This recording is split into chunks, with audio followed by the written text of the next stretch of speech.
जम्मू कश्मीर में पीएम मोदी की जनसभा आज। चुनाव लड़ रहे भाजपा उम्मीदवारों से मिलेंगे 6 दिन बाद ये दूसरा दौरा। 21 सितंबर को आतिशी शपथ ले सकती हैं एलजी ने केजरीवाल का इस्तीफा राष्ट्रपति को भेजा। 1 हफ्ते में सरकारी मकान छोड़ेंगे Arvind Kejriwal. One nation one election प्रस्ताव कैबिनेट में मंजूर। नवंबर दिसंबर में आएगा बिल। विधानसभा लोकसभा चुनाव साथ होंगे अगले 100 दिन में निकाय चुनाव। हरियाणा में कांग्रेस के चुनावी घोषणा पत्र में 7 वादे। महिलाओं को हर 2 महीने 2000 रुपए, 500 में gas cylinder. Kolkata rape murder, डॉक्टरों का हड़ताल खत्म करने से इनकार। चीफ सेक्रेटरी के साथ 2.5 घंटे चली बैठक। चंद्रयान 4 मिशन को कैबिनेट की मंजूरी। इसमें चंद्रमा से मिट्टी लाई जाएगी। अंतरिक्ष स्टेशन और वीनस मिशन 2028 में होगा लॉन्च। आप देख रहे हैं के न्यूज, खबरों का सारथी। नमस्कार, आप देख रहे हैं के न्यूज इंडिया। मैं हूं आपके साथ तन्वी सक्सेना और देश की बात में सबसे पहले बात करेंगे राजधानी दिल्ली की। दिल्ली से बड़ी जानकारी आपको बता रहे हैं। संयुक्त संसदीय समिति की आज बैठक होगी। बड़ी जानकारी राजधानी दिल्ली से वक्फ संशोधन बिल पर आज होगी बैठक। दिल्ली से अहम जानकारी आपको बता रहे हैं। 19 सितंबर और 20 सितंबर लगातार 2 दिन ये बैठक होगी, जिसमें वक्फ संशोधन बिल पर बातचीत होगी और बीजेपी सांसद जगदंबिका पाल की अध्यक्षता में ये बैठक होगी। बड़ी जानकारी राजधानी दिल्ली से संसद भवन परिसर में होगी जेपीसी की बैठक। बड़ी जानकारी आपको बता रहे हैं राजधानी दिल्ली से, जहां वक्फ संशोधन बिल पर यह बैठक होगी। लगातार 2 दिन ये बैठक चलेगी, जिसमें बीजेपी सांसद जगदंबिका पाल की ये बैठक की अध्यक्षता में यह बैठक कराई जाएगी, जिसमें वक्फ संशोधन बिल पर चर्चा होगी, बातचीत होगी। तो बड़ी जानकारी राजधानी दिल्ली से आपको बता रहे हैं। संयुक्त संसदीय समिति की आज होगी बड़ी बैठक, जिसमें वक्फ संशोधन बिल पर यह बैठक होगी। ज्यादा जानकारी के लिए हमारे साथ अखिलेश जी जुड़ गए हैं। अखिलेश जी, वक्फ संशोधन बिल को लेकर 2 दिन की बैठक होगी और क्या कुछ बड़ी बातें इस बैठक के बाद निकलकर सामने आएंगी? अखिलेश जी, वक्फ संशोधन बिल को लेकर जेपीसी की कई दौर की बैठक हो चुकी है। आज फिर एक दौर की बैठक होगी और कल फिर एक दौर की बैठक प्रस्तावित है जी। यह बैठक जेपीसी के अध्यक्ष बीजेपी सांसद जगदंबिका पाल की अध्यक्षता में होगी। इसके साथ ही साथ इसमें विपक्ष के तमाम सदस्य भी शामिल हैं। जेपीसी कमेटी की जो बैठक आज होनी है, उसमें वक्फ बिल में क्या क्या संशोधन किए जा सकते हैं, किन संशोधनों पर बीजेपी करने की तैयारी कर चुकी है, उन संशोधनों पर विपक्ष की अपनी राय क्या है, विपक्ष उन पर सहमति है या फिर विपक्ष के जो सदस्य बतौर सांसद उसमें शामिल है वो उस पर अपनी आपत्ति जताते हैं या नहीं जताते हैं। तो जेपीसी की जो आज संसद भवन के परिसर में बैठक होगी, जगदंबिका पाल की अध्यक्षता में होने वाली बैठक में जगदंबिका पाल ये चाहेंगे कि किसी तरह से जो संशोधन बिल में किए जाने हैं उन पर बीजेपी के सांसद के साथ ही साथ जो विपक्ष के सांसद इसमें बतौर सदस्य शामिल हैं उनकी सहमति बना ली जाए और इस संशोधन बिल को एक अंतिम रूप दे दिया जाए।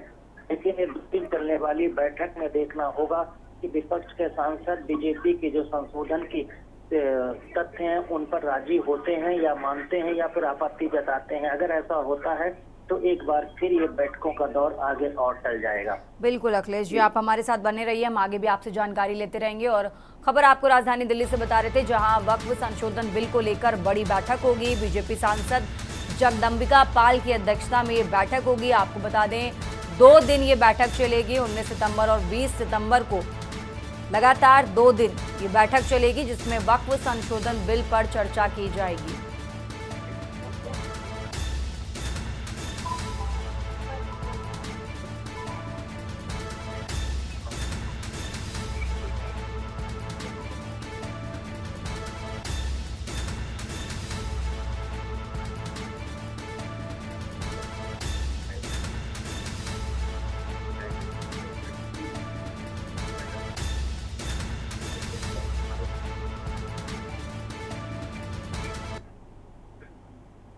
चलिए बढ़ते आगे खबरों में। राजधानी दिल्ली से एक और बड़ी जानकारी आपको बताते हैं, जहां राहुल गांधी की सुल्तानपुर में आज सुनवाई होगी।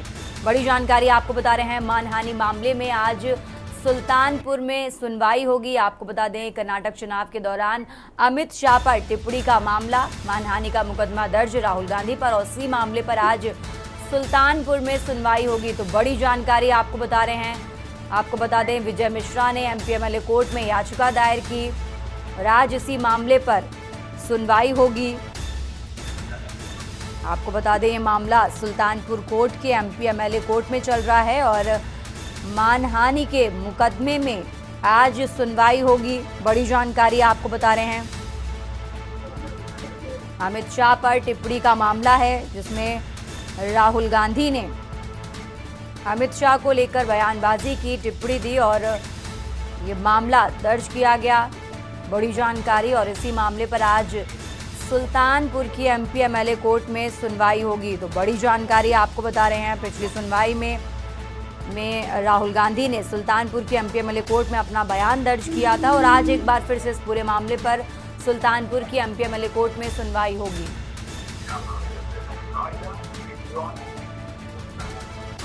ज्यादा जानकारी के लिए हमारे साथ अखिलेश जी जुड़ गए हैं। अखिलेश जी, ये मामला काफी समय से चल रहा है। पिछली सुनवाई में भी राहुल गांधी ने अपना बयान दर्ज कराया था।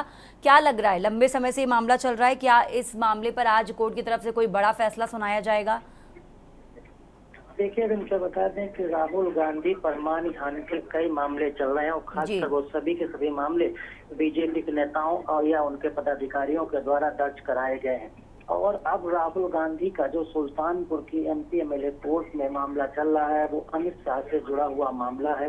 राहुल गांधी ने कर्नाटक विधानसभा चुनाव के दौरान एक रैली को संबोधित करते हुए अपमानजनक एवं विवादित टिप्पणी बीजेपी की तरफ से ठहराई गई, जो राहुल गांधी के द्वारा अमित शाह द्वारा कही गई। उसके बाद सुल्तानपुर के बीजेपी नेता विजय मिश्रा ने 2018 में सुल्तानपुर की एमपीएमएलए कोर्ट में एक रिट दायर की थी। उस रिट को स्वीकार कर लिया गया था और उस पर लगातार सुनवाई जारी है। इसमें अमित शाह के तरफ पर की गई टिप्पणियों को लेकर विजय मिश्रा भी कोर्ट में पेश हुए थे। उन्होंने अपनी तरफ से अपना पक्ष रखा था कि किस तरह से राहुल गांधी ने अपमानजनक टिप्पणी अमित शाह पर की है, इसलिए इनको दोषी माना जाए। वहीं राहुल गांधी अपनी सफाई में पेश करने के लिए पिछली तारीख पर भी शामिल हुए थे और आज फिर वो तारीख उपस्थित रहेंगे। अब देखना होगा कि राहुल गांधी इस मामले में माफी मांगते हैं या फिलहाल माफी नहीं मांगते, क्योंकि राहुल गांधी ने पहले भी कई बार कोर्ट में मानहानि के कई राज्यों में चल रहे मामलों में माफी मांगने से इनकार कर दिया था। तो अब ये मामला सीधे तौर पर कोर्ट के पाले में देखता है कि कोर्ट को फैसला लेना होगा कि क्या राहुल गांधी ने जो टिप्पणी की थी वो टिप्पणी वाकई में मानहानि की टिप्पणी है, उससे अमित शाह की छवि धूमिल हुई है, उनका समाज में सम्मानजनक पद है, उसके खिलाफ वो टिप्पणी गई है, इससे उनकी बदनामी हुई। अगर इन तमाम चीजों को कोर्ट कंसीडर करता है तो राहुल गांधी को दोषी ठहरा सकता है। अगर ये चीजें साबित नहीं होती हैं तो राहुल गांधी इस केस में भी बरी हो सकते हैं। बिल्कुल, देखना होगा कि राहुल गांधी की मुश्किलें बढ़ेंगी या कम होंगी। अखिलेश जी, आप हमारे साथ बने रहिए, हम आगे भी आपसे जानकारी लेते रहेंगे। और खबर आपको बता रहे थे, जहां राहुल गांधी के ऊपर मानहानि का मामला है और सुल्तानपुर की एमपीएमएलए कोर्ट में इस मामले पर सुनवाई होगी आज। बड़ी जानकारी आपको बता रहे हैं। कर्नाटक चुनाव के दौरान राहुल गांधी पर टिप्पणी का मामला है और इसी मामले पर आज सुल्तानपुर की एमपीएमएलए कोर्ट में सुनवाई होगी। देश की बात में यहाँ रुकेंगे एक छोटे से ब्रेक के लिए। आप देख रहे हैं के न्यूज, खबरों का। ब्रेक के बाद एक बार फिर से आप सभी का स्वागत है और दिल्ली से इस वक्त की बड़ी खबर आपको बता रहे हैं, जहां एक देश एक चुनाव को लेकर 3 मंत्रियों को मिली जिम्मेदारी। बड़ी जानकारी आपको बता रहे हैं, एक देश एक चुनाव को लेकर 3 मंत्रियों को बड़ी जिम्मेदारी दी गई है। राजनाथ सिंह, अर्जुन राम मेघवाल और केंद्रीय मंत्री किरण रिजिजू को बड़ी जिम्मेदारी मिली है।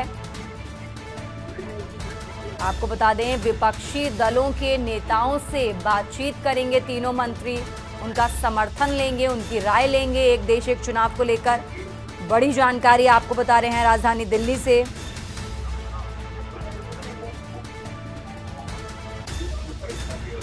राजधानी दिल्ली से अहम जानकारी आपको बता रहे हैं। बीते दिन ही एक देश एक चुनाव को कैबिनेट से मंजूरी मिली और उसके बाद अब 3 मंत्रियों को बड़ी जिम्मेदारी मिली है, जो विपक्षी दलों से, विपक्षी नेताओं से बातचीत करेंगे, उनका समर्थन लेंगे। बड़ी जानकारी आपको बता रहे हैं।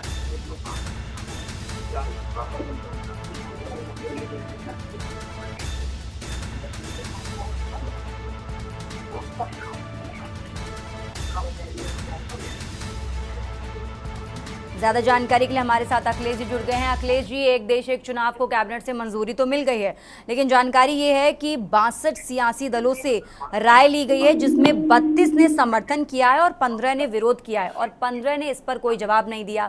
अब 3 मंत्रियों को जिम्मेदारी मिली है जो विपक्षी दलों से, नेताओं से बातचीत करेंगे। क्या लग रहा है, ये बातचीत कितनी सफल होगी? अखिलेश जी।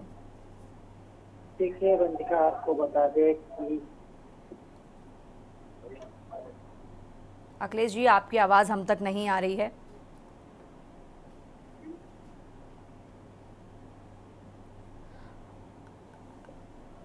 अखिलेश जी, हमारी आवाज़ आप तक आ रही है? अखिलेश जी से संपर्क नहीं हो पा रहा है, हम उनसे दोबारा कोशिश करेंगे संपर्क करने की। और खबर आपको राजधानी दिल्ली से बता रहे थे, जहां एक देश एक चुनाव को लेकर 3 मंत्रियों को बड़ी जिम्मेदारी दी गई है। तीनों मंत्रियों राजनाथ सिंह, अर्जुन राम मेघवाल और केंद्रीय मंत्री किरण रिजिजू को बड़ी जिम्मेदारी दी गई है और विपक्षी दलों से, विपक्षी नेताओं से ये तीनों मंत्री बातचीत करेंगे, उनकी राय लेंगे। बड़ी जानकारी आपको बता रहे हैं एक देश एक चुनाव से जुड़ी।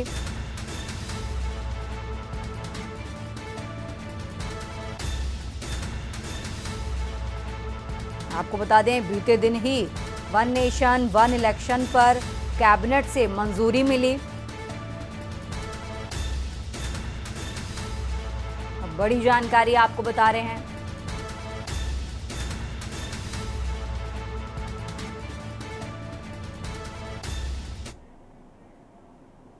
देश की बात में यहाँ रुकेंगे एक छोटे से ब्रेक के लिए। आप देख रहे हैं की न्यूज। ब्रेक के बाद एक बार फिर से हाजिर हैं। सीधा रुख करेंगे राजधानी दिल्ली का, जहां आरजेडी का आज से शुरू होगा सदस्यता अभियान। अहम जानकारी आपको बता रहे हैं, आरजेडी का आज से शुरू होगा सदस्यता अभियान। पटना और दिल्ली से एक साथ शुरू होगा सदस्यता अभियान। आपको बता दें, पटना में तेजस्वी यादव और दिल्ली में लालू प्रसाद यादव अभियान की शुरुआत करते नजर आएंगे। तो बड़ी जानकारी आपको बता रहे हैं, दिल्ली में लालू प्रसाद यादव 25 नेताओं को शपथ दिलाएंगे। दिल्ली से अहम जानकारी आपको बता रहे हैं, आरजेडी का आज से शुरू होगा सदस्यता अभियान। पटना और दिल्ली में एक साथ शुरू होगा आरजेडी का सदस्यता अभियान।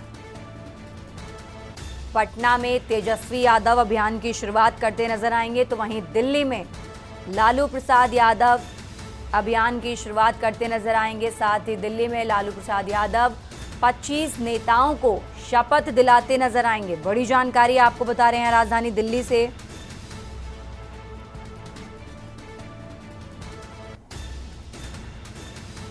ज्यादा जानकारी के लिए हमारे साथ विशेष संवाददाता अखिलेश जी जुड़ गए हैं। अखिलेश जी, आरजेडी का सदस्यता अभियान शुरू हो रहा है, क्या लक्ष्य रखा गया है कि करीब कितने लोगों को पार्टी में शामिल रखने का लक्ष्य रखा गया है? क्या कुछ जानकारी आपके पास अखिलेश जी?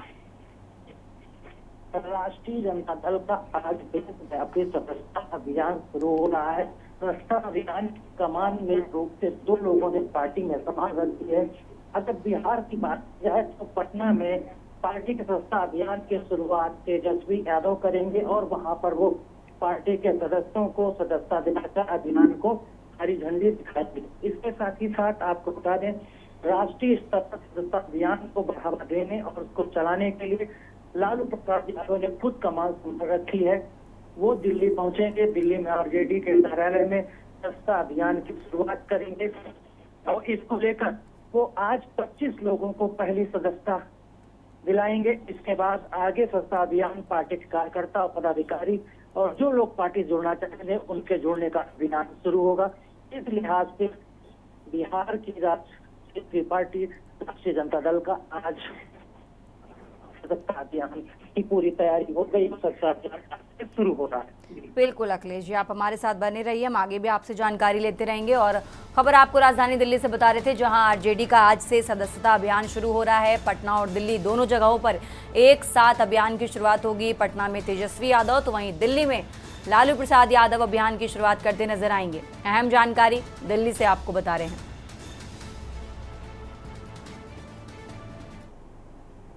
खबरों में आगे बढ़ते हैं और अब बात कर रहे हैं हरियाणा विधानसभा चुनाव की। आज बीजेपी अपना घोषणा पत्र जारी करेगी। हरियाणा विधानसभा चुनाव के लिए जारी करेगी घोषणा पत्र। बड़ी जानकारी आपको बता रहे हैं। घोषणा पत्र के तौर पर संकल्प पत्र जारी करेगी भारतीय जनता पार्टी। बड़ी जानकारी आपको बता रहे हैं। बीजेपी अध्यक्ष जेपी नड्डा जारी करेंगे घोषणा पत्र।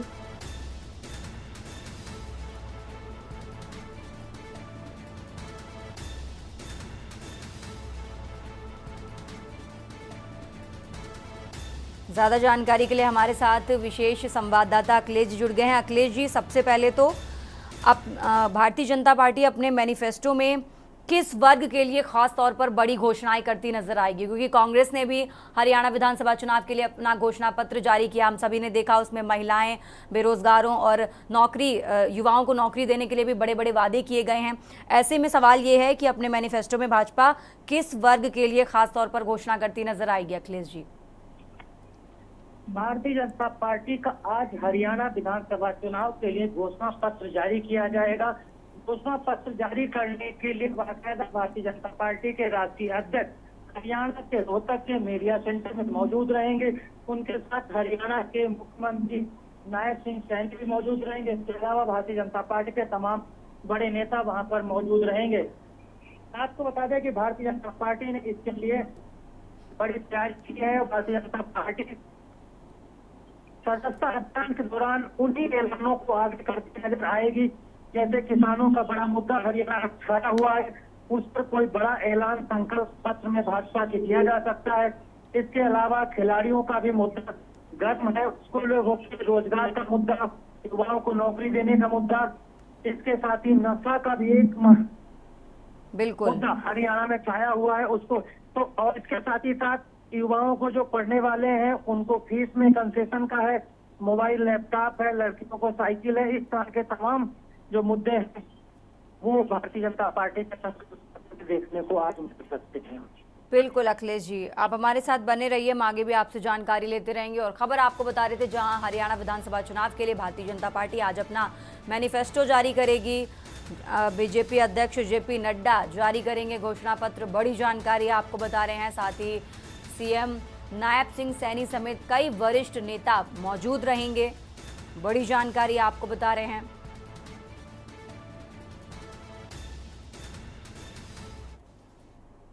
खबरों में आगे बढ़ते हैं। राजधानी दिल्ली से बड़ी जानकारी आपको बताते हैं, जहां प्रधानमंत्री नरेंद्र मोदी आज जम्मू कश्मीर के दौरे पर हैं। कटरा और श्रीनगर में करेंगे चुनावी रैली। अहम जानकारी आपको बता रहे हैं। आज जम्मू कश्मीर के दौरे पर प्रधानमंत्री नरेंद्र मोदी और दो अलग अलग जगहों पर चुनावी रैली को संबोधित करते नजर आएंगे पीएम मोदी। पीएम मोदी दोपहर को पहुंचेंगे जम्मू के कटरा और श्राइन बोर्ड के स्पोर्ट्स स्टेडियम में संबोधित करते नजर आएंगे जनता को। और दूसरी जनसभा की बात करें तो श्रीनगर में संबोधित करेंगे पीएम मोदी। बड़ी जानकारी आपको बता रहे हैं। श्रीनगर में मेगा राजनीतिक रैली को करेंगे संबोधित।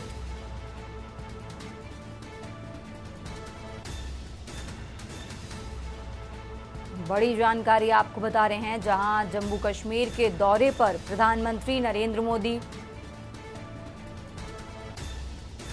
कटरा और श्रीनगर दो अलग अलग जगहों पर चुनावी रैली को संबोधित करते नजर आएंगे पीएम मोदी। और पीएम मोदी दोपहर को पहुंचेंगे जम्मू के कटरा, जहां श्राइन बोर्ड के स्पोर्ट्स स्टेडियम में संबोधित करेंगे जनता को। बड़ी जानकारी आपको बता रहे हैं। और दूसरी जनसभा की बात करें तो श्रीनगर में संबोधित करेंगे पीएम मोदी। श्रीनगर में मेगा राजनीतिक रैली को संबोधित करेंगे प्रधानमंत्री नरेंद्र मोदी। ज्यादा जानकारी के लिए हमारे साथ अखिलेश जी जुड़ गए हैं। अखिलेश जी, जम्मू कश्मीर के दौरे पर प्रधानमंत्री नरेंद्र मोदी कितने बजे तक जम्मू पहुंचेंगे और कैसे क्या वादे करते नजर आएंगे चुनावी रैली को संबोधित करते हुए? अखिलेश जी, जम्मू कश्मीर के विधानसभा चुनाव में आज प्रधानमंत्री का चुनावी रैलियों का आयोजन किया जा रहा है। आज प्रधानमंत्री नरेंद्र मोदी जम्मू कश्मीर के दौरे पर पहुंचेंगे। पहली रैली चुनावी होगी वो कटरा में आयोजित की जाएगी। दूसरी प्रधानमंत्री के लिए रैली की तैयारी की गई है वो श्रीनगर में होगी।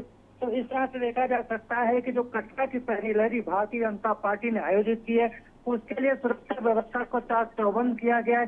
साथ ही साथ पूरी तैयारी करीब 12 बजे के आसपास प्रधानमंत्री नरेंद्र मोदी के कटरा पहुंचने का शेड्यूल जारी किया गया है और बताया जा रहा है कि 1 बजे के आसपास प्रधानमंत्री की रैली होगी और उस रैली को संबोधित करने के बाद प्रधानमंत्री सीधे श्रीनगर रवाना हो जाएंगे। वहां पर करीब 3 बजे एक रैली का आयोजन किया जा रहा है, उसको भी प्रधानमंत्री संबोधित करेंगे। भारतीय जनता पार्टी के प्रत्याशियों को जिताने के लिए जम्मू कश्मीर की जनता से अपील करेंगे। साथ ही साथ भारतीय जनता पार्टी ने जम्मू कश्मीर के लिए काम किए हैं, मोदी सरकार ने जो काम किए हैं उनको भी वादे और दावे के साथ रखते नजर आएंगे प्रधानमंत्री। बिल्कुल अखिलेश जी, बहुत बहुत शुक्रिया आपका तमाम जानकारी। आप हमारे साथ बने रहिए, हम आगे भी आपसे जानकारी लेते रहेंगे। और खबर आपको बता रहे थे, जहां आज जम्मू कश्मीर के दौरे पर हैं प्रधानमंत्री नरेंद्र मोदी, 2 अलग अलग जगहों पर चुनावी रैली को संबोधित करते नजर आएंगे पीएम मोदी। बड़ी जानकारी आपको बता रहे हैं, जिसको लेकर सुरक्षा व्यवस्था के साथ सभी तैयारियां पूरी कर ली गई हैं। बड़ी जानकारी आपको बता रहे हैं, जम्मू कश्मीर के दौरे पर प्रधानमंत्री नरेंद्र मोदी कटरा और श्रीनगर में करेंगे चुनावी रैली। खबरों का सिलसिला लगातार जारी रहेगा, यहां रुकेंगे एक छोटे से ब्रेक के लिए। आप देख रहे हैं के न्यूज, खबरों का। ब्रेक के बाद एक बार फिर से हाजिर है और देश की बात में अब बात कर रहे हैं राजधानी लखनऊ की, जहां सीएम योगी का आज का कार्यक्रम। आज अयोध्या और गोरखपुर दौरे पर रहेंगे उत्तर प्रदेश के मुख्यमंत्री योगी आदित्यनाथ। आज पहले मिल्कीपुर अयोध्या पहुंचेंगे सीएम योगी और उसके बाद 83 परियोजनाओं का लोकार्पण और शिलान्यास करेंगे सीएम योगी। बड़ी जानकारी आपको बता रहे हैं, 1000 करोड़ की परियोजनाओं का शिलान्यास करते नजर आएंगे सीएम योगी।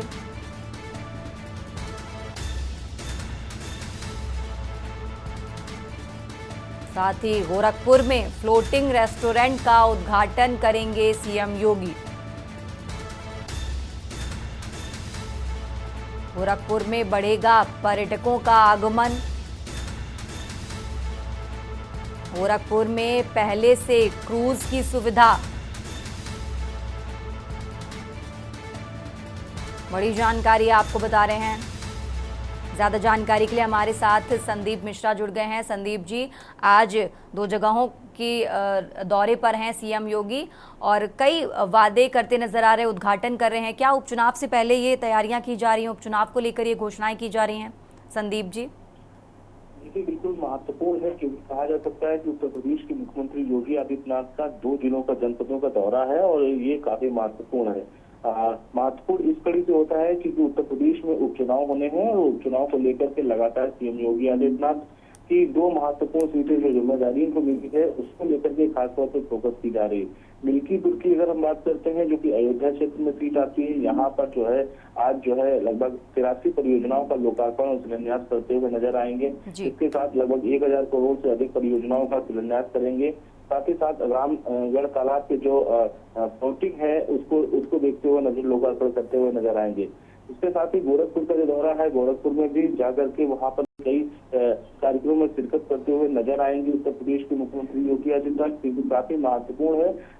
अयोध्या खासतौर पर काफी ज्यादा प्रभाव डालता है, क्योंकि मिल्कीपुर जो सीट है, मिल्कीपुर सीट काफी महत्वपूर्ण मानी जाती है। समाजवादी पार्टी के खेमे से अवधेश प्रसाद ने वहां से लगभग 9 बार जीत हासिल की है और इसके साथ ही साथ में अब उसको भेजना किस तरीके से होगा, क्योंकि महत्वपूर्ण है। सीएम योगी आदित्यनाथ लगातार ऐसे दौरे कर रहे हैं जहां पर अपना वोट बैंक इस बार और प्रतिशत बढ़ा चुके हैं और 9 जो सीटें हैं, 10 जो सीटें हैं उपचुनाव की, उन पर कैसे विजय हासिल हो। जी बिल्कुल संदीप जी, आप हमारे साथ बने रहिए, हम आगे भी आपसे जानकारी लेते रहेंगे। और खबर आपको बता रहे थे, जहां आज अयोध्या और गोरखपुर के दौरे पर हैं सीएम योगी।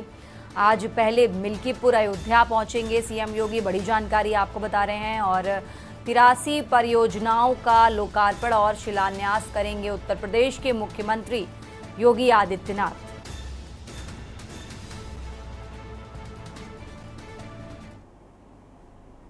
खबरों में आगे बढ़ते हैं। राजधानी लखनऊ से एक और अहम जानकारी आपको बता रहे हैं, जहां बीएसपी अध्यक्ष मायावती ने आज बुलाई बैठक। बीएसपी पदाधिकारियों, जिलाध्यक्षों को करेंगी संबोधित। बड़ी जानकारी आपको बता रहे हैं। पिछली बैठक में दिए गए निर्देशों की समीक्षा करेंगी। बड़ी जानकारी। जनाधार बढ़ाने के लिए कार्यों की समीक्षा करेंगी। बीएसपी पदाधिकारियों जिलाध्यक्षों को करेंगी संबोधित। बड़ी जानकारी आपको बता रहे हैं।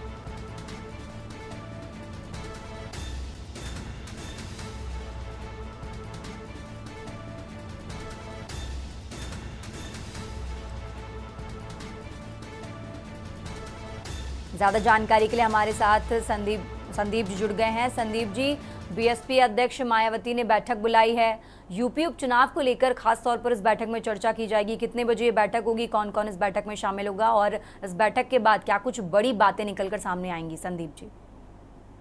बिल्कुल, देखिए, कहा जा सकता है कि बसपा सुप्रीमो मायावती इस बार ऐसा हो रहा है कि पहली बार जो है अपने ये उपचुनाव में अपने कैंडिडेट को उतार रही हैं। लेकिन जो उपचुनाव होने हैं विधानसभा के 10, वहां पर अपने कैंडिडेट के नाम जो है वो लगभग जो है 5 नाम तय कर चुके हैं। बाकी नामों पर चर्चा होनी है।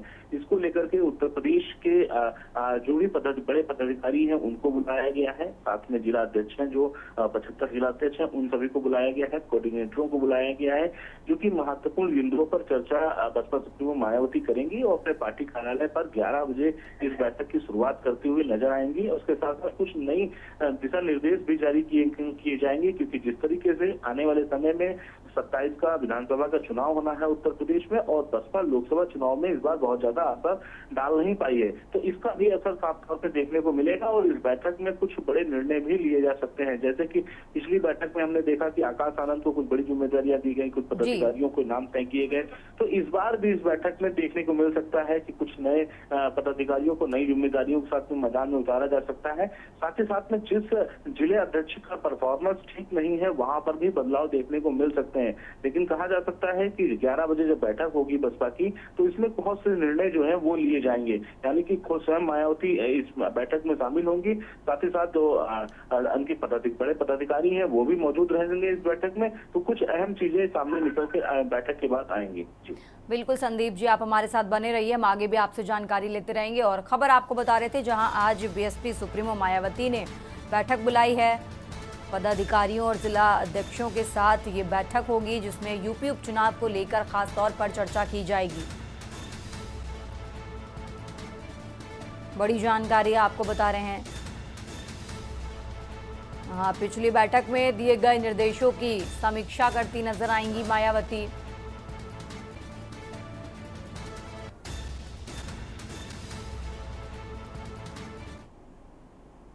रुक करते हैं अगली खबर का। राज्य मंत्री जयंत चौधरी आज पहुंचेंगे बागपत। बड़ी जानकारी आपको बता रहे हैं, राज्य मंत्री जयंत चौधरी आज पहुंचेंगे बागपत। राज्य मंत्री बनने के बाद पहली बार आएंगे बागपत। बड़ी जानकारी। युवाओं के लिए ट्रेनिंग सेंटर का करेंगे उद्घाटन।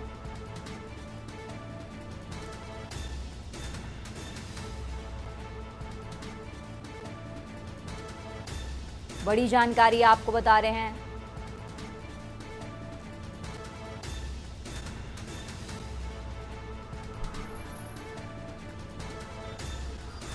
युवाओं के लिए ट्रेनिंग सेंटर का उद्घाटन करेंगे। युवा पुलिस और आर्मी की कर सकेंगे तैयारी इस ट्रेनिंग के जरिए। बड़ी जानकारी आपको बता रहे हैं, राज्य मंत्री जयंत चौधरी आज पहुंचेंगे बागपत। राज्य मंत्री बनने के बाद पहली बार आएंगे बागपत। युवाओं के लिए ट्रेनिंग सेंटर का करेंगे उद्घाटन।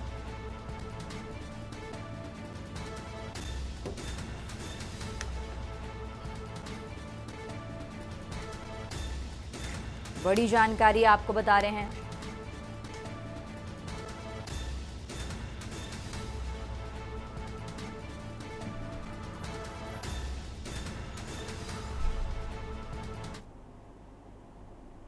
खबरों में आगे बढ़ते हैं और अब बात कर रहे हैं कानपुर की, जहां कानपुर में चला सघन चेकिंग अभियान। बड़ी जानकारी आपको बता रहे हैं, एसीपी कर्नलगंज टीबी सिंह के नेतृत्व में चला चेकिंग अभियान। कानपुर से खबर आपको बता रहे हैं, रैना मार्केट में भारी पुलिस बल के साथ हुई checking.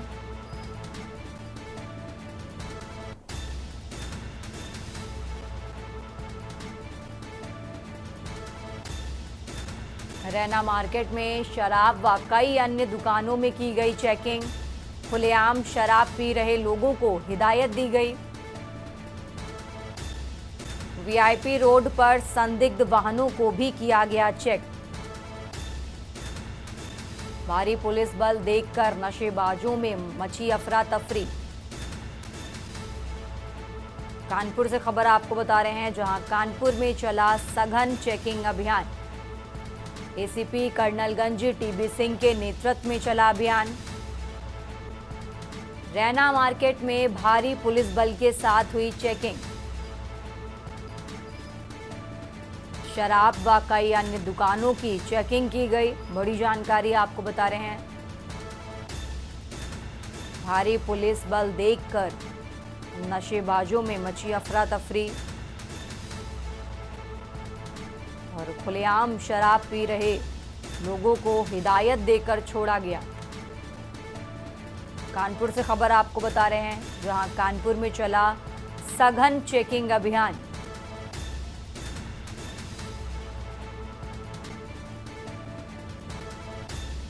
ACP Karnalganj TB Singh के नेतृत्व में चला अभियान।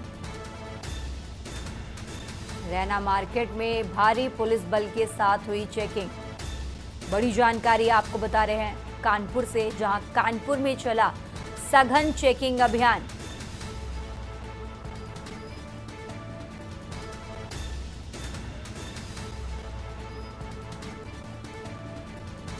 बड़ी जानकारी आपको कानपुर से बता रहे हैं, जहां कानपुर में चला सघन चेकिंग अभियान। वीआईपी रोड पर संदिग्ध वाहनों की भी चेकिंग की गई और भारी पुलिस बल देखकर नशेबाजों में मची अफरा तफरी।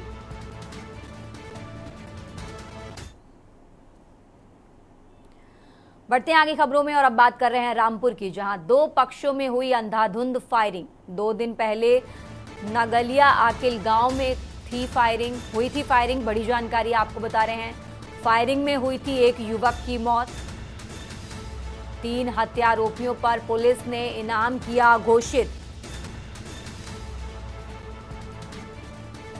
हत्यारोपियों की गिरफ्तारी के लिए बनाई गई 4 टीमें। बड़ी जानकारी आपको बता रहे हैं, एसपी ने 10-10 हजार का इनाम किया घोषित। थाना अजीम नगर क्षेत्र की पूरी घटना।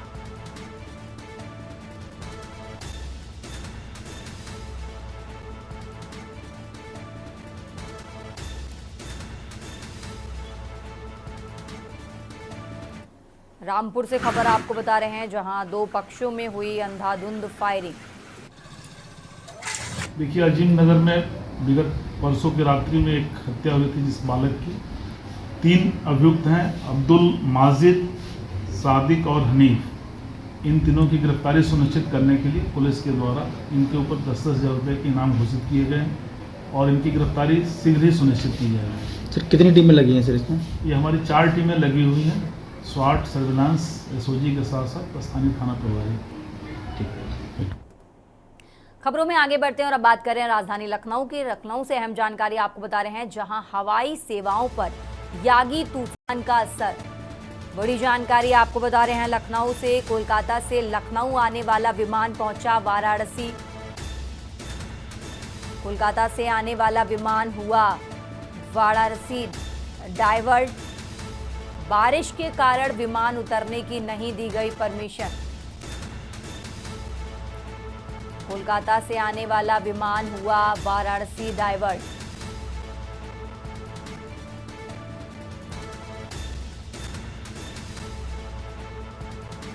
भारी बारिश के कारण विमान घंटों विलंबित। विमान की लेट लतीफी से यात्री हुए परेशान। लखनऊ से खबर आपको बता रहे हैं, जहां हवाई सेवाओं पर यागी तूफान का असर। कोलकाता से लखनऊ आने वाला विमान पहुंचा वाराणसी। कोलकाता से आने वाला विमान हुआ वाराणसी डाइवर्ट। बारिश के कारण विमान उतरने की नहीं दी गई परमिशन।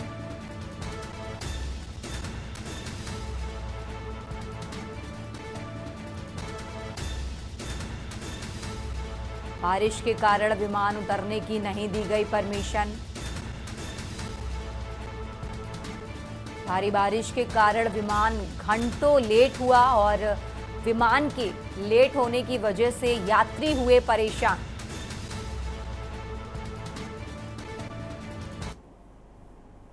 रुकेंगे एक छोटे से ब्रेक के लिए, फौरन हाजिर होंगे। आप देख रहे हैं के न्यूज, खबरों का सारथी। देश की बात में एक बार फिर से आप सभी का स्वागत है और अब खबर आपको प्रयागराज से बता रहे हैं, जहां महाकुंभ नगर के नाम से बनेगा नया जिला। बड़ी जानकारी आपको बता रहे हैं, कुंभ मेले के लिए बनेगा नया जिला। प्रयागराज से अहम जानकारी आपको बता रहे हैं, कुंभ मेले के लिए बनेगा नया जिला। 4000 हेक्टेयर क्षेत्र में बसेगा ये जिला।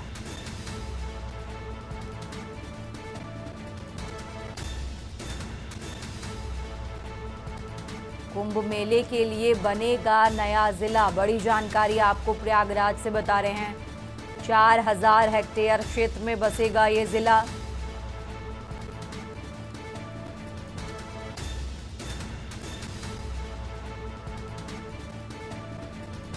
लगभग 40 से 45 गांवों को लेने की तैयारी है। महाकुंभ नगर के नाम से बनेगा नया जिला। बड़ी जानकारी आपको प्रयागराज से बता रहे हैं, कुंभ मेले के लिए बनेगा नया जिला।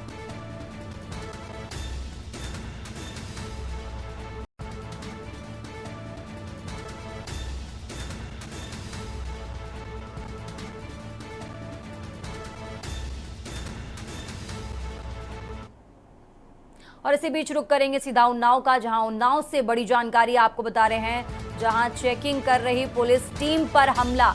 उन्नाव से बड़ी खबर आपको बता रहे हैं, चेकिंग कर रही पुलिस टीम पर हमला करने वाले बदमाशों से पुलिस की मुठभेड़। नए एसपी के चार्ज लेने के बाद दूसरी बार मुठभेड़ की खबर सामने आई है। बड़ी जानकारी आपको बता रहे हैं, मुठभेड़ में अपराधी अश्वनी के पैर में लगी गोली। दूसरा साथी अंधेरे का फायदा उठाकर हुआ फरार। उन्नाव से बड़ी जानकारी आपको बता रहे हैं, आरोपी ने 9 सितंबर को की थी लूट। चेकिंग में पुलिस पर हमले की फिराक में था लुटेरा। जवाबी कार्रवाई में पुलिस के हत्थे चढ़ा। उन्नाव से बड़ी जानकारी आपको बता रहे हैं, जवाबी कार्रवाई में पुलिस के हत्थे चढ़ा। आज दिनांक 19/9/24 को मॉर्निंग में लगभग 4:30 बजे जो फतेहपुर 84 थाना क्षेत्र है, उसमें उगू क्रॉसिंग के पास जो पुलिस चेकिंग कर रही थी, उसी दौरान अज्ञात बदमाशों के द्वारा पुलिस पर फायरिंग की गई। आत्मरक्षा पुलिस के द्वारा भी इसमें फायरिंग की गई, जिसमें एक अभियुक्त जो है वो घायल हुआ है और दूसरा इसमें बदमाश जो है वो अंधेरे का फ़ायदा उठा के भाग गया।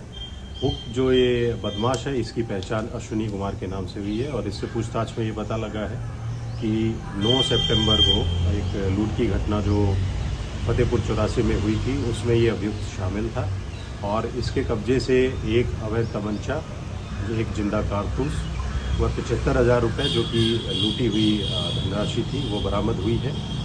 और जो एक अज्ञात बदमाश इसमें फरार हुआ है, उसके लिए पुलिस लगातार सर्च कर रही है। जो ये अभियुक्त घायल हुआ है, इसको उपचार हेतु हॉस्पिटल में एडमिट करवाया गया है और इसमें अग्रिम वैधानिक कार्रवाई पुलिस के द्वारा की जा रही है। और इसी खबर पर ज्यादा जानकारी के लिए विशेष संवाददाता अरुण अवस्थी हमारे साथ जुड़ गए हैं। अरुण जी, चेकिंग कर रही पुलिस टीम पर हमला किया गया और एक आरोपी फरार हो गया है। प्रशासन की तरफ से इस पूरे मामले पर क्या कहा गया है और कब तक दूसरे आरोपी की गिरफ्तारी की जाएगी? अरुण जी। बिल्कुल, जिस तरीके से नए एसपी दीपक मुखर्जी ने अभी कुछ दिन पहले ही चार्ज किया, उसके बाद जो अपराधियों पर एक विशेष अभियान चल रहा है, उस अभियान के तहत ही ये पूरी कार्रवाई अंजाम में लाई गई है। और आज सुबह लगभग जिस तरीके से पुलिस के द्वारा बताया गया है कि सुबह 4 बजे के लगभग जिस समय पुलिस टीम फतेहपुर 84 क्षेत्र में चेकिंग कर रही थी, तभी 2 बदमाश निकलते हैं और पुलिस पर हमलावर हो जाते हैं।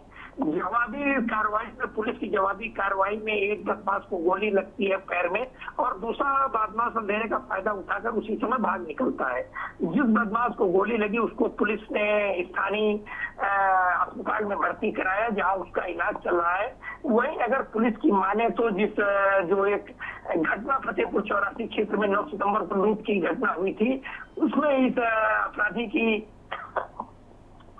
इस अपराधी को पकड़ने के लिए पुलिस काफी समय से प्रयासरत थी और इस अपराधी को पुलिस ने एक मुठभेड़ के दौरान पकड़ा है। जिस समय अपराधी पकड़ा गया है, पुलिस ने इसकी जब जामा तलाशी ली तो उसके पास से 315 बोर का एक तमंचा, 2 कारतूस और 75,000 रुपए जो लूट के थे वो बरामद हुए हैं। पुलिस अधीक्षक, जिस तरीके से पुलिस अधीक्षक का कहना है कि इसको स्थानीय अस्पताल में भर्ती कराया गया, इलाज है और आगे भी इस तरीके की कार्रवाई चलती रहेगी। जो अपराधी हैं, जो बड़े अपराधी हैं, जो लगातार घटनाओं को कारित कर रहे हैं, ऐसे लोगों को पकड़ने का काम किया जाता रहेगा। बिल्कुल, अब अपराधियों पर लगाम लगाना बहुत जरूरी है। अरुण जी, बहुत बहुत शुक्रिया आपका तमाम जानकारी हमारे दर्शकों तक पहुंचाने के लिए। और खबर आपको उन्नाव से बता रहे थे, जहां चेकिंग कर रही पुलिस टीम पर हमला किया गया, प्रशासन की तरफ से एक आरोपी को गिरफ्तार कर लिया गया है, तो वहीं अंधेरे का फायदा उठाकर दूसरा आरोपी फरार हो गया है। खबरों में आगे बढ़ते हैं और अब बात कर रहे हैं गाजीपुर की, जहां रेलवे ट्रैक पर लकड़ी का टुकड़ा मिलने का मामला। पुलिस ने एक युवक को किया गिरफ्तार। गाजीपुर से खबर आपको बता रहे हैं, 16 सितंबर को लकड़ी के टुकड़े से ट्रेन हुई थी प्रभावित। गाजीपुर से अहम जानकारी आपको बता रहे हैं, स्वतंत्रता सेनानी एक्सप्रेस का इंजन हुआ था फेल। गाजीपुर से अहम जानकारी आपको बता रहे हैं,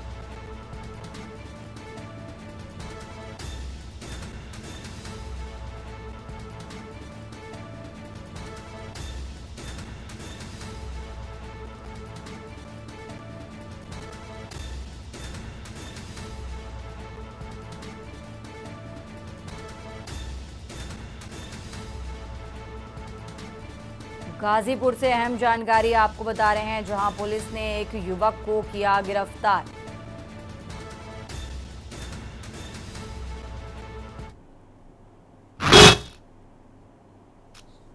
24 को गाड़ी संख्या 12561 स्वतंत्रता सेनानी एक्सप्रेस जो गाजीपुर घाट से बनास की ओर जा रही थी को किलोमीटर संख्या 126/3133 के बीच उसके ऊपर पुल बना हुआ, डाट का पुल बना हुआ है। वहां पर रेलवे ट्रैक पर एक लकड़ी के टुकड़ा पड़ा हुआ था, जिससे टकराने के बाद गाड़ी का इंजन फेल हो गया था। इस संबंध में जब प्राइम जानकारी हुई तो इसके संबंध में थाना कोतवाली पर मुकदमा लिखा गया। 125, 285 BNS और 150, 153 रेलवे एक्ट 1889 पंजीकृत किया गया था। इस संबंध में जो है थाना कोतवाली, GRP और RPF की टीमों द्वारा संयुक्त रूप से प्रयास किया गया, तो आशीष गुप्ता सनॉफ कालिका प्रसाद गुप्ता को गिरफ्तार किया गया। देश की बात में रुकेंगे एक छोटे से ब्रेक के लिए। आप देख रहे हैं के न्यूज, खबरों का सारथी। ब्रेक के बाद एक बार फिर से हाजिर है और अब बात कर रहे हैं यूपी के बुलंदशहर की, जहां मिनी बैंक संचालक से लाखों की लूट। बुलंदशहर से खबर आपको बता रहे हैं, जहां मिनी बैंक संचालक से लाखों की लूट, रुपए से भरा बैग लेकर फरार हुआ नाबालिग। रामघाट में मिनी बैंक चलाता है पीड़ित। घटना सीसीटीवी में कैद और इस घटना के बाद सीसीटीवी खंगालने में जुटी पुलिस। रुपए से भरा बैग लेकर फरार हुआ नाबालिग। रामघाट में मिनी बैंक चलाता है पीड़ित।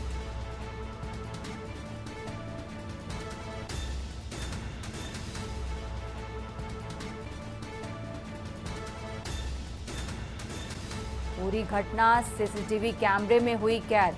बुलंदशहर से खबर आपको बता रहे हैं, जहां मिनी बैंक संचालक से लाखों की लूट, रुपए से भरा बैग लेकर फरार हुआ नाबालिग। रामघाट में मिनी बैंक चलाता है पीड़ित। बुलंदशहर से खबर आपको बता रहे हैं,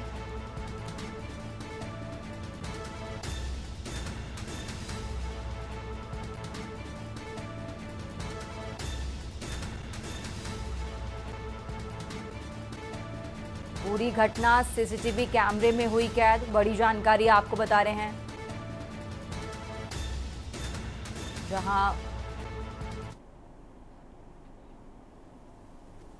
कल मैं यहाँ से दोपहर 1 बजे के बाद एक चेक भाभी ने दिया था ऋतु बंसल 3 लाख रुपए का, एक भैया ने दिया था 65,000 रुपए का। कुछ बैंक के काम और भी थे, उनको लेके मैं नौरा बैंक में गया। वहां मैं पहुंचा तो थोड़ा लंच का टाइम हो गया था, तो लोग लंच करने लगे।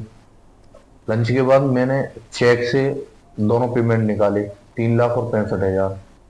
वो पेमेंट निकाल के मैंने वहाँ बैंक में पीछे स्टाफ काउंटर पे रख दिए।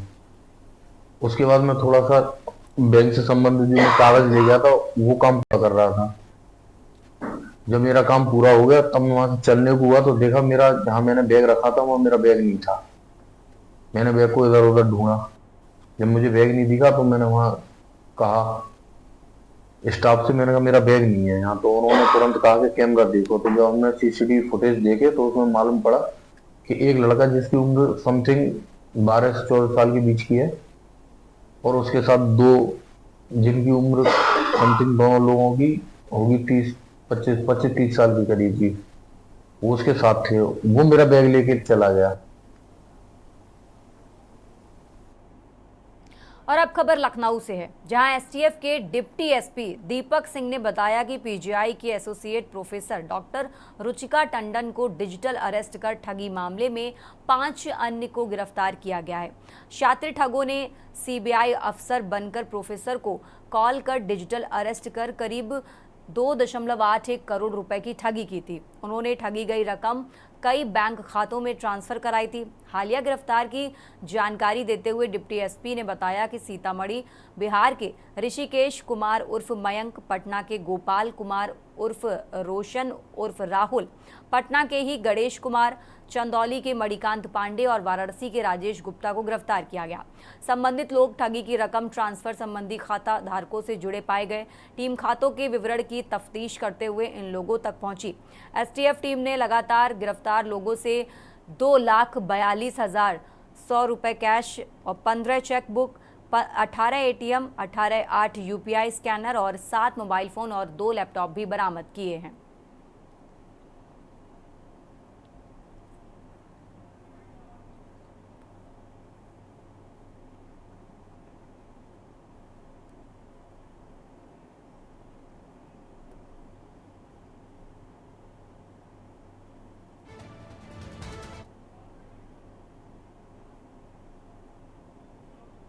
खबरों में आगे बढ़ते हैं और अब खबर आपको इंदौर से बता रहे हैं। इंदौर से बड़ी जानकारी, राष्ट्रपति ने रेजिडेंसी प्रांगण में लगाया कदम्ब का पेड़। बड़ी जानकारी, इंदौर रेजिडेंसी कोठी परिसर में किया पौधारोपण।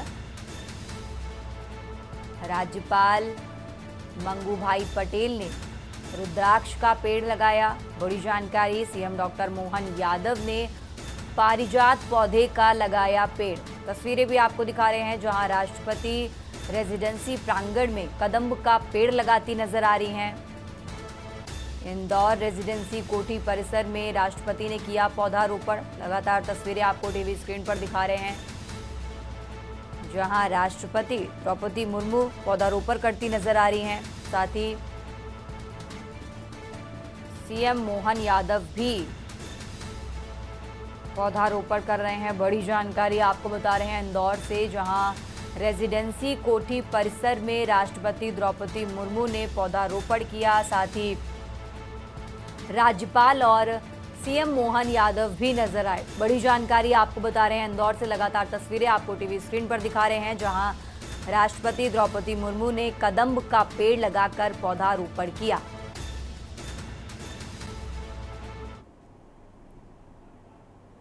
देश की बात में फिलहाल इतना ही। आप देखते रहिए के न्यूज इंडिया। आप देख रहे हैं के न्यूज, खबरों का